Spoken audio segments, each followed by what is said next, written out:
sejahtera jemaat Tuhan, selamat datang dalam ibadah online GKPB Masa Depan Cerah Kupang.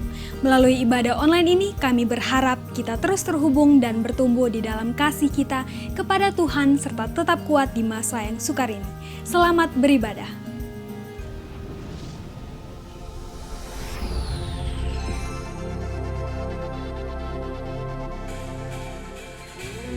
Shalom, selamat pagi jemaat Tuhan. Mari saya ajak kita semua untuk memuji, membesarkan Tuhan kita. Dialah kekuatan kita, Dialah tempat perlindungan kita, Dialah perisai kita.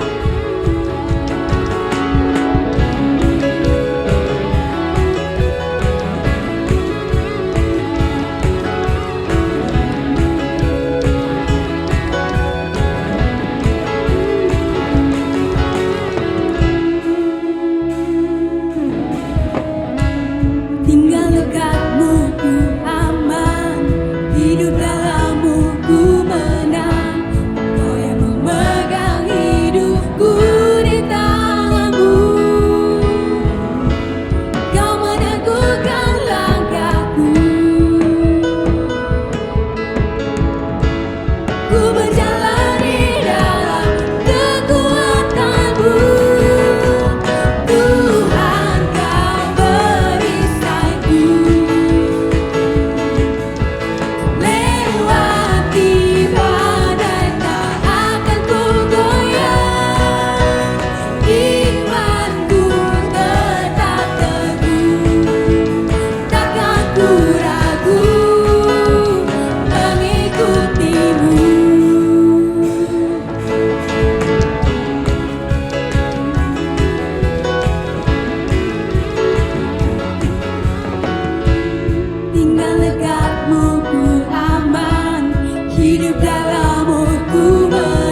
datang ya Bapa dalam kerinduan, memandang keindahan-Mu.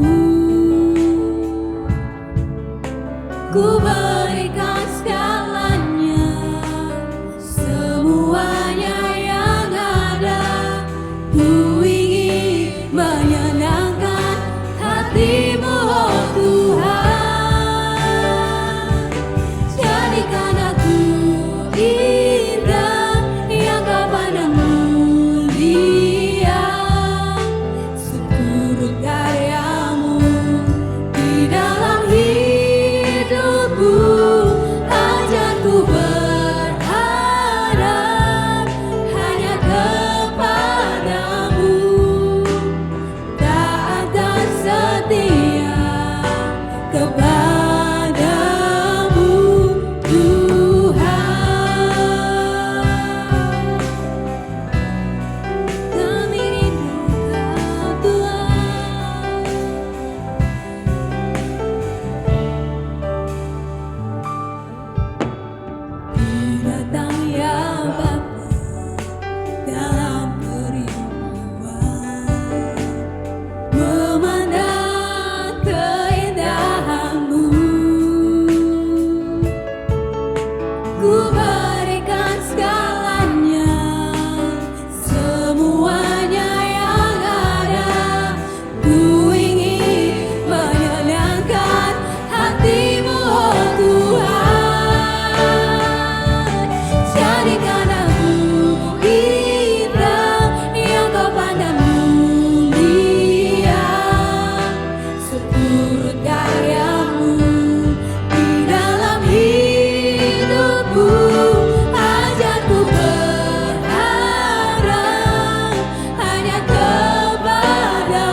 Selamat pagi, jumpa kembali dalam ibadah online pada pagi hari ini. Pada pagi ini kita akan belajar bersama dari tema kita, yaitu Walking by Faith atau berjalan dengan iman. Dan topik kita pada pagi ini kita akan membahas tentang menanggapi dengan ketaatan. Bapak Ibu Saudara, iman dan ketaatan merupakan dua hal yang tidak terpisahkan. Wujud dari iman atau percaya adalah ketaatan. Itu bagaikan dua sisi mata uang yang tak terpisahkan. Kita dapat saja berkata bahwa kita percaya kepada seseorang. Namun, bila kita tidak mengikuti atau menaati nasihat yang ia berikan, maka sesungguhnya perkataan kita tadi, yaitu bahwa kita percaya kepadanya, hanyalah sekadar suatu pengakuan yang kosong, alias tidak sungguh-sungguh. Orang yang berkata bahwa dirinya percaya kepada Tuhan, tetapi ketika Tuhan menyuruh dia untuk bertindak, namun dia tidak menaati apa yang Tuhan firmankan, maka bisa dikatakan bahwa dia memiliki iman yang semu, yaitu iman yang tidak akan membawa dampak positif di dalam kehidupannya. Iman dan ketaatan akan membuka pintu anugerah dan pertolongan Tuhan bagi diri kita. Pertolongan Tuhan yang sangat kita perlukan di dalam melewati masa sukar ini, seperti yang terjadi oleh karena wabah COVID-19 ini. Hari ini kita akan melihat wujud yang pertama dari iman Elia kepada Tuhan, yaitu ketaatannya kepada firman Tuhan. Dan mari kita akan sama-sama belajar dan membaca firman Tuhan dari 1 Raja-Raja pasal 17 ayat yang pertama sampai ayat yang ke-6. Sebelumnya mari kita berdoa. Bapa di sorga, pada pagi hari ini kami datang ke hadapan hadirat-Mu. Kami mau belajar daripada-Mu ya Tuhan.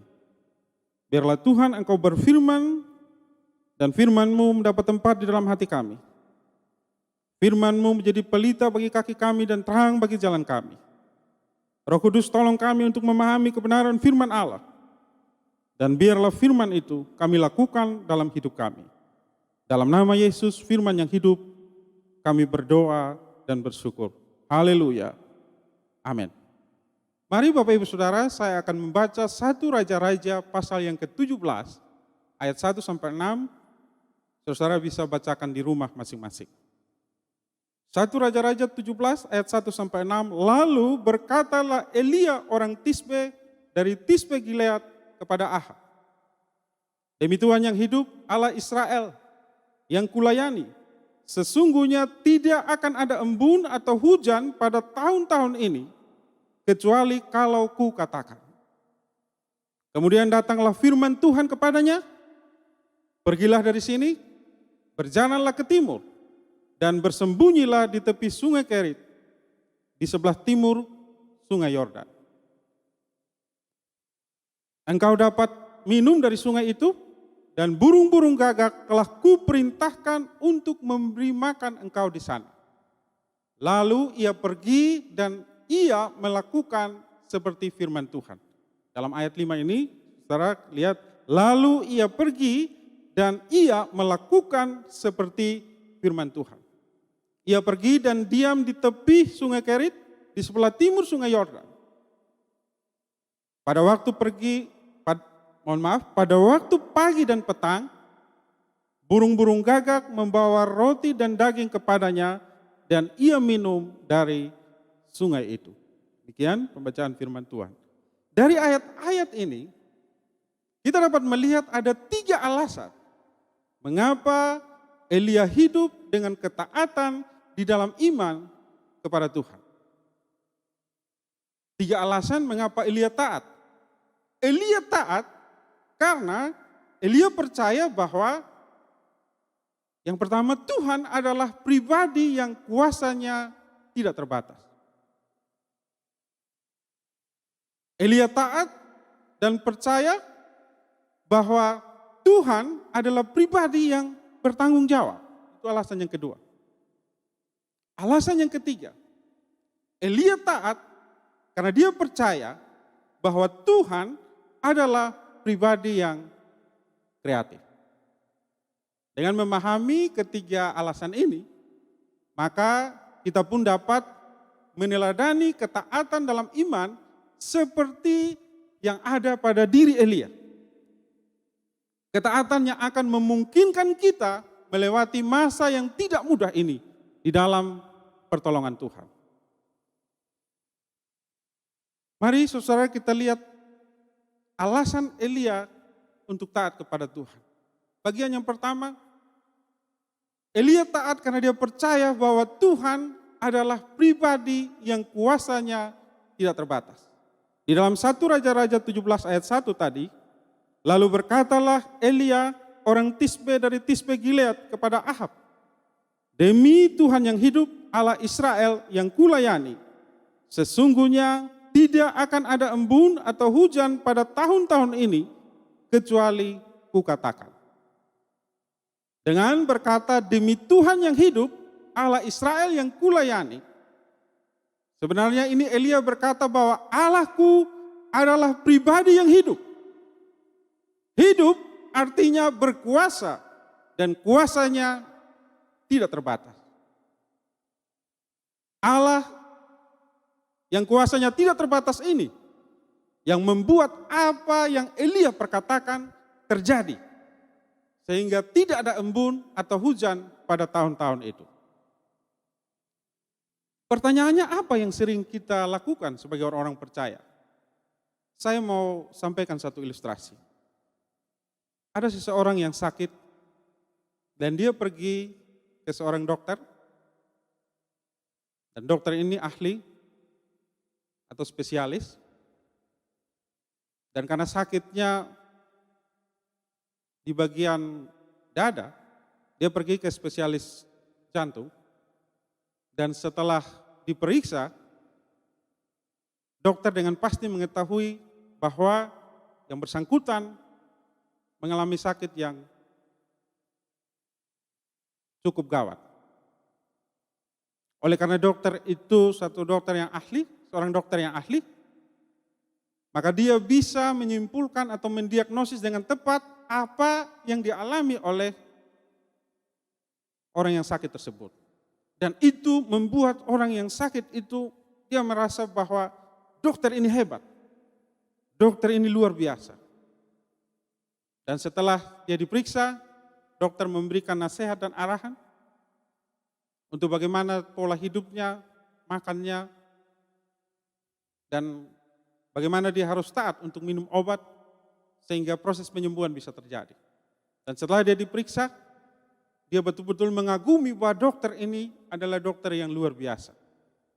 Pandai, bahkan bisa tahu penyakitnya secara detail. Setelah pulang dari pemeriksaan dokter ini, yang bersangkutan merasa lapar, dan dia singgah di satu warung atau restoran yang menjual sate kambing. Dan karena laparnya, dia memesan 50 tusuk sate kambing. Setelah itu, dia pulang dan mungkin dia masih butuh buah-buahan.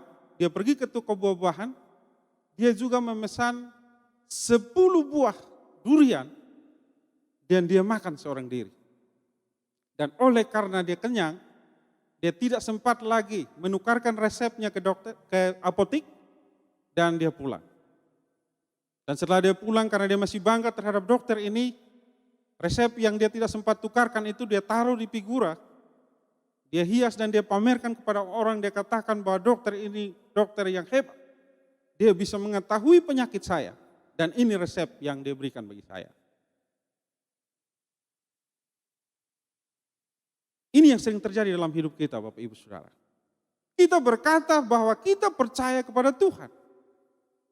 Kita berkata bahwa Tuhanku luar biasa. kuasanya tidak terbatas, namun larangan-larangan di dalam firman-Nya seringkali dilanggar. Dan perintah-perintahnya di dalam firman-Nya seringkali kita abaikan. Iman yang hidup adalah iman yang kita wujudkan dalam ketaatan. Ketaatan dalam tindakan. Iman seperti itulah yang ada pada Elia. Sehingga apapun yang Tuhan perintahkan kepadanya, ia lakukan. Tuhan menyuruh agar ia berdoa menghentikan hujan, ia lakukan. Tuhan menyuruh dia pergi ke sungai Kerit, ia kerjakan. Marilah kita meneladani Elia yang mewujudkan iman dalam ketaatan sehingga kuasa Tuhan bekerja dalam hidup kita.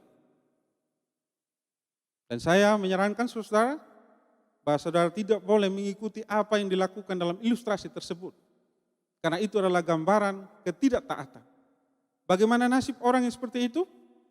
Pasti umurnya semakin pendek karena dia tidak menuruti apa yang menjadi petunjuk dokter. Demikian juga kita. Jadi kalau kita tidak menaati firman Allah dan tidak hidup sesuai dengan apa yang Tuhan mau dalam hidup kita, yang Tuhan kehendaki dalam hidup kita, maka kehidupan kita juga akan terkena banyak masalah dan persoalan. Bahkan bisa menyebabkan kita mengalami maut atau kematian. Mari kita lihat alasan yang kedua. Mengapa Elia taat kepada firman Tuhan? Elia taat karena percaya bahwa Tuhan adalah pribadi yang bertanggung jawab. Mari kita lihat 1 Raja-Raja pasal yang ke-17 ayat yang kedua. Kemudian datanglah firman Tuhan kepadanya, ayat 3, pergilah dari sini, berjalanlah ke timur dan bersembunyilah di tepi sungai Kerit, di sebelah timur sungai Yordan. Langsung ayat ke-5, lalu ia pergi dan ia melakukan seperti firman Tuhan. Ia pergi dan diam di tepi sungai Kerit, di sebelah timur sungai Yordan. Tuhan menyuruh Elia atau menyuruh dirinya pergi ke sungai Kerit. Ia menaatinya. Karena ia yakin Tuhan yang bertanggung jawab akan memelihara hidupnya di sungai Kerit.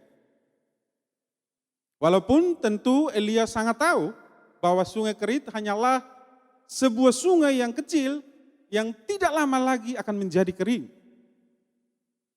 Ia tidak berkata kepada Tuhan, Tuhan, mengapa sungai Kerit? Mengapa bukan sungai Yordan yang jauh lebih besar dari sungai Kerit? Bukankah sungai kecil seperti Kerit itu sebentar lagi airnya akan habis? Elia tidak pernah mempertanyakan atau berdiskusi dengan Tuhan. Tetapi Elia hanya taat saja melakukan apa yang Tuhan firmankan. Demikian juga seperti yang dicatat di dalam 1 Raja-Raja 17 ayat 7 sampai 16, saudara bisa baca. Tadi kita tidak baca yang 1 Raja-Raja 17, saudara bisa baca itu. Ketika Tuhan menyuruh dirinya pergi ke desa Sarfat di Sidon, ia juga tidak membantah. Sedangkan Sidon adalah pusat pemujaan terhadap Baal, berhala yang dibawa dan disembah oleh Isabel.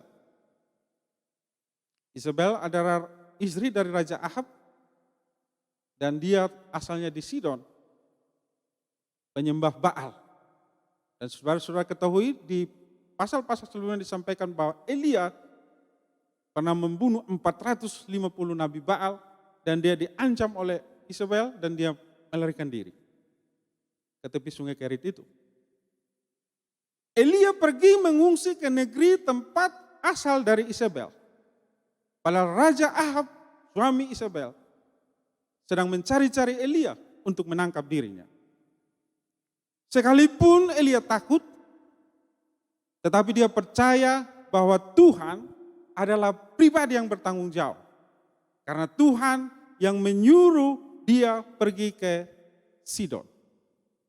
Saudara-saudari, mungkin kita sedang dilanda ketakutan terhadap situasi dan kondisi saat ini. Tetapi marilah kita tetap taat melakukan kebenaran firman Tuhan. Dan percayalah bahwa Tuhan adalah pribadi yang bertanggung jawab terhadap seluruh kehidupan kita. Bagian yang ketiga, alasan yang ketiga, mengapa Elia taat pada firman Tuhan? Elia taat karena percaya bahwa Tuhan adalah pribadi yang kreatif. Tuhan dapat memakai burung gagak untuk memelihara Elia di Sungai Kerit. Tuhan bukan memakai Raja Mesir yang kaya untuk memelihara Elia. Tuhan dapat memakai seorang janda yang miskin di Sarfat yang hanya memiliki makanan yang cukup untuk sekali makan bagi sang janda dan anaknya saja, dan sesudah itu mereka tidak memiliki makanan lagi. Tuhan tidak memakai Raja Asyur untuk memberi makan Elia. Di dalam Yakobus 5 ayat 17 tertulis Elia adalah manusia biasa sama seperti kita. Dan ia telah bersungguh-sungguh berdoa supaya hujan jangan turun. Dan hujan pun tidak turun di bumi selama 3 tahun dan 6 bulan. Lalu ia berdoa pula dan langit menurunkan hujan dan bumi pun mengeluarkan buahnya. Dari Yakobus 5 ayat 17, di bagian yang pertama dikatakan Elia adalah manusia biasa sama seperti kita. Artinya Tuhan juga dapat memakai setiap kita untuk menggenapi rancangannya yang besar bagi dunia ini. Di dalam situasi apapun tak usah kita berputus asa. Tuhan tidak akan pernah kehabisan akal untuk menolong kita. Tuhan dapat mengerjakan apa saja dengan menggunakan apa saja serta siapa saja sesuai dengan yang dikehendakinya. Secara manusiawi kita tidak tahu apa yang akan terjadi di hari esok. Namun kita tahu siapa yang memegang hidup kita. Oleh karena itu kita tidak perlu takut, kita tidak perlu khawatir. Tuhanlah yang memegang hidup kita. Ada syair lagu yang berkata, tak ku tahu kan hari esok, namun langkahku tegap. Tapi terang bagiku kini, tangan Tuhan yang pegang. Marilah kita berjalan dalam iman yang diwujudkan dalam ketaatan. Karena kita percaya bahwa yang pertama, kuasa Tuhan. Yang kedua, tanggung jawab yang dimiliki oleh Tuhan. Yang ketiga, kreativitas Tuhan tidak terbatas untuk menolong diri kita dan kehidupan kita. Amin. Mari saudaraku, saya mau berdoa bagi Bapak Ibu Saudara. Kita berdoa untuk mensyukuri firman Tuhan yang telah kita dengarkan. Kita berdoa. Bapa di sorga, hamba telah selesai menyampaikan kebenaran firman Tuhan.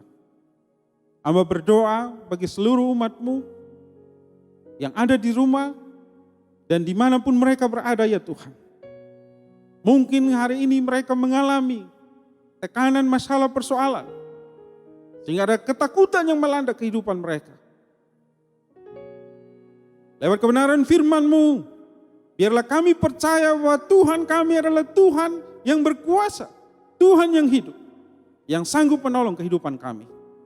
Hamba berdoa, biarlah saudara-saudaraku seluruh jemaat yang mengalami tekanan, masalah, persoalan, ketakutan, memandang kepada kuasa Tuhan yang sanggup menolong kehidupan mereka.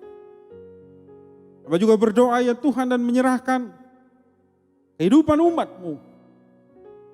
Mungkin mengalami masalah, persoalan, sakit, penyakit, persoalan ekonomi, yang membuat mereka melihat apakah mungkin Tuhan masih mampu menolong mereka. Tapi lewat firman-Mu kami percaya ya Tuhan, bahwa Tuhan adalah Tuhan yang bertanggung jawab, yang dapat memelihara kehidupan kami. Dan kehidupan umat-Mu terpelihara di dalam Engkau ya Tuhan. Kami juga berdoa dan menyerahkan ya Tuhan, kami semua di dalam masalah, persoalan, tekanan yang kami alami. Biarlah Tuhan yang menciptakan hidup kami Sang Kreator itu akan mempunyai kreativitas yang lebih dari apa yang kami pikirkan. Bekerja dalam hidup kami. Memberikan kami kelepasan. Menjawab setiap apa yang kami perlukan dan kami butuhkan. Terima kasih Bapa. Terima kasih Tuhan Yesus. Terima kasih ya Roh Kudus. Terima kasih atas kebenaran firman-Mu ya Tuhan. Biarlah firman-Mu mendapat tempat dan rema dalam hati kami. Dan kami mau hidup seturut dengan firman Allah. Percaya kepada firman Allah. Berjalan dalam iman. Dan kami mengalami pertolongan Tuhan dalam kehidupan kami. Di dalam nama Yesus, firman yang hidup. Kami berdoa dan bersyukur. Haleluya. Amin. Saudara, keluarga Masa Depan Cerah, mari kita akhiri ibadah kita dengan menerima berkat. Angkat kedua tangan saudara, arahkan hatimu kepada Dia dan terimalah berkat. Tuhan memberkati engkau dan melindungi engkau. Tuhan menyinari engkau dengan wajah-Nya dan memberi engkau kasih karunia. Tuhan menghadapkan wajah-Nya kepadamu dan memberi engkau damai sejahtera. Kasih karunia dan damai sejahtera ini terima di dalam nama Bapa, Putra dan Roh Kudus, yaitu dalam nama Tuhan Yesus Kristus. Haleluya. Amin.